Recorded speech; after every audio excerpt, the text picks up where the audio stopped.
You're gonna love this new foundation. Oh my god. I am obsessed with it. It's giving a lot of coverage, guys. Wow, that is so nice. Oh my god, that looks so good.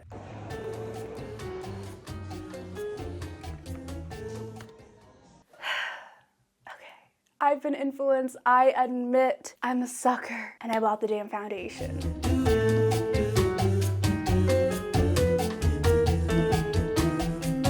I had to get my hands on it and see if it was actually worth the hype and see if Glamzilla knows her makeup. I mean, we all have different preferences and opinions, but I want to see if I can trust Glamzilla with her recommendations. So if you're stronger than me and you have yet to buy this Laura Mercier foundation, but you're curious to know whether or not it is worth a purchase, wait until the end of the video because I will give you my final thoughts and whether or not I give it a stamp of approval.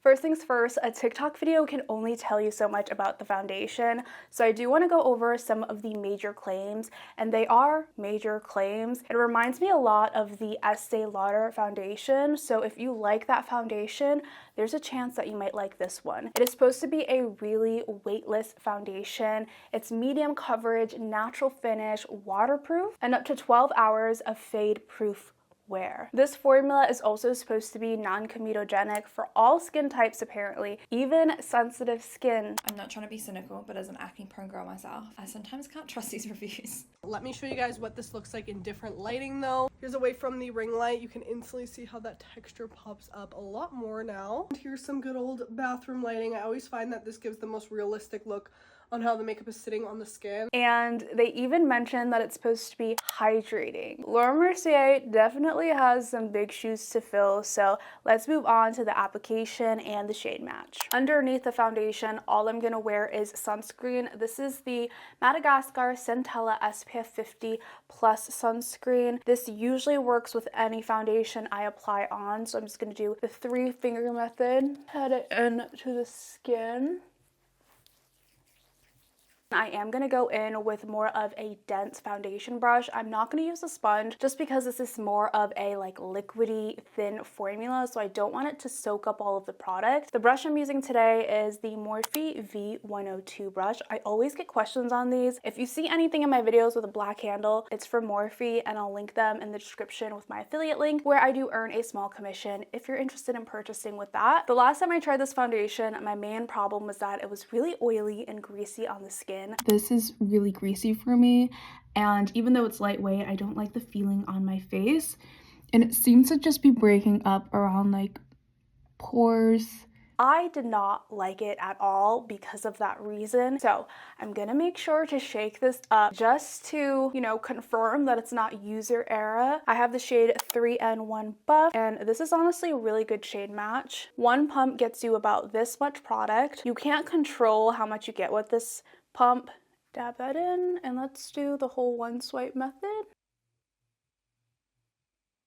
Yep, that's a really good shade match, and it's feeling a little oily and a little greasy like it did before, so I don't think it's a shake situation. I think that's just how the product is. That was a really fast and quick application. I feel like 2 pumps was good enough to cover this side of my face, but as you can tell, the actual pump doesn't come out with too much product, so you kind of get just enough. This is the side without the Laura Mercier foundation, and this is the side with the Laura Mercier foundation. Let me know what you think. So let's go ahead and just try another layer of foundation. I just want to see if it gives me more coverage. I'm just gonna do more of a dabbing motion. Yep, I definitely see more coverage. This is layerable to full coverage for sure. And it's so fast to apply on, especially with this brush. I'm gonna go ahead and finish the other side. And after I apply with a brush, I like to pick up the excess foundation with a beauty blender. It just makes a big difference. I also now understand why Glamzilla went in with the sponge afterwards, because I think if you use the sponge to dab out that excess oil, you will not look greasy or oily. I think that like actually solves the problem, which makes me a little bit more hopeful about how I will enjoy this foundation because I like everything else about it. I just don't know why it has that layer of what feels like grease or oil. So now that that's done, I'm gonna do the rest of my makeup, and then at the end, of course, I will show you how this wears at 8 hours. We're doing it a little bit longer because apparently it's supposed to be waterproof and transfer proof. We'll see about that.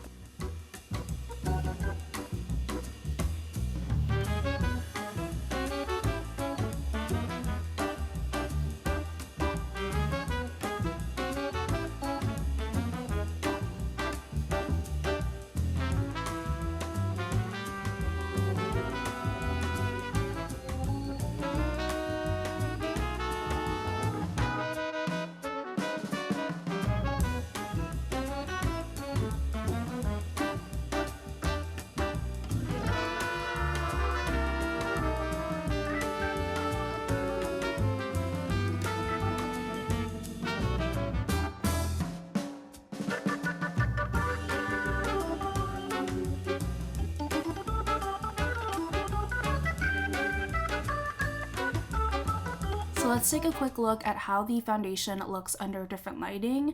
In natural lighting, you can still see some of my texture and my pores, but it looks beautiful overall.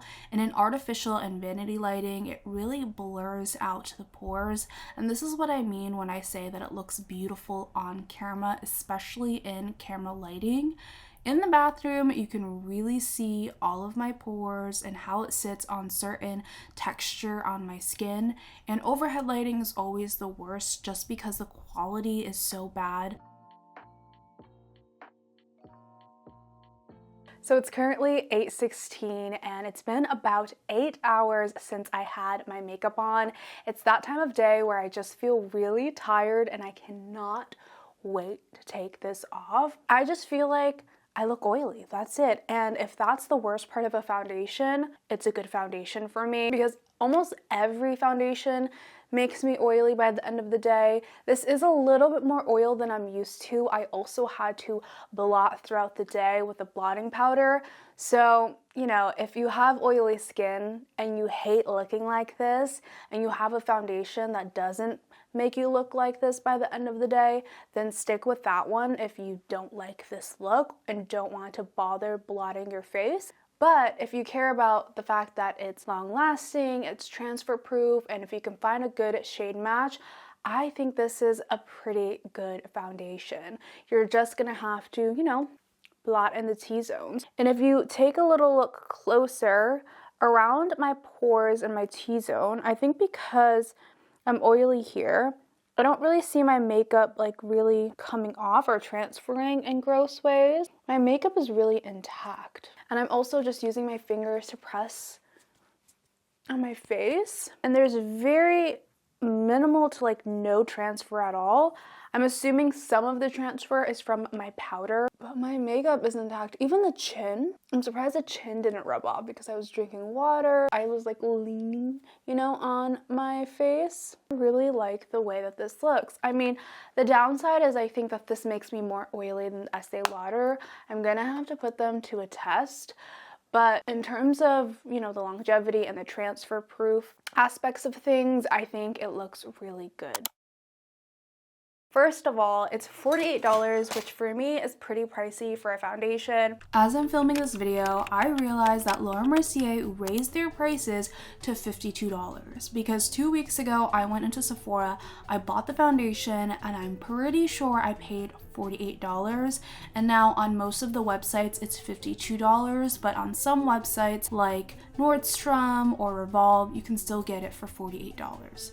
That is insane. Do with that information what you will. I've tried a lot of expensive foundations and I end up always reaching for my drugstore foundations more. So do I see this as something that is better than my drugstore foundations that I tend to reach for more? I would actually say yes. And I think what makes this stand out from my everyday drugstore foundations is that it is just so long lasting. Transfer proof, waterproof. Don't get me wrong, I do have long lasting drugstore foundations, but when you compare those foundations foundations to Estee Lauder. I always end up reaching for the Estee Lauder for like special events or when I'm on camera because it just has that special quality to it that a lot of drugstore brands don't have. And this also falls into the range of the Estee Lauder foundation, except what makes it even better for me and almost will likely knock out Estee Lauder from my favorite foundations is because it has the same qualities as the Estee Lauder, except the shade match is so good for my skin. With the Estee Lauder, I found that a lot of the tones were either too cool tone, too neutral, too warm, and I couldn't ever find a shade that was like really perfect for me. So now that I have this, I feel like I have no reason to go for the Estee Lauder because it's like, I want my skin to look like skin, you know what I'm saying? But even though I found a good shade match, I have to point out that their shade range in general for this foundation is not that great. Shade range for this foundation is looking a little this is my shade right here, cinnamon. There are only 6 shades darker than mine. Look how many variations there are of the lighter skin tones, and then you get to the darker ones and like they got like 6. Bruh, jumps between the darker shades are just so big, especially when it comes to the medium dark or deep end of things. There's not enough range, and I'm hoping that after this virality they might consider expanding the shade range a lot more because I do feel like that's where they fall short. If you're going to make a foundation that's for all skin types, including sensitive skin, I think it's worth making a larger shade range. So overall, my thoughts on this foundation is really positive, but there are some things that I think could turn you off from paying $48 for this foundation. Number one, if you have oily skin or you hate the look of greasy makeup, this does have that greasy feel in the beginning. And so that's why I went in with my sponge to kind of tap out the excess, and that did solve the problem. So it's not something that I'm going to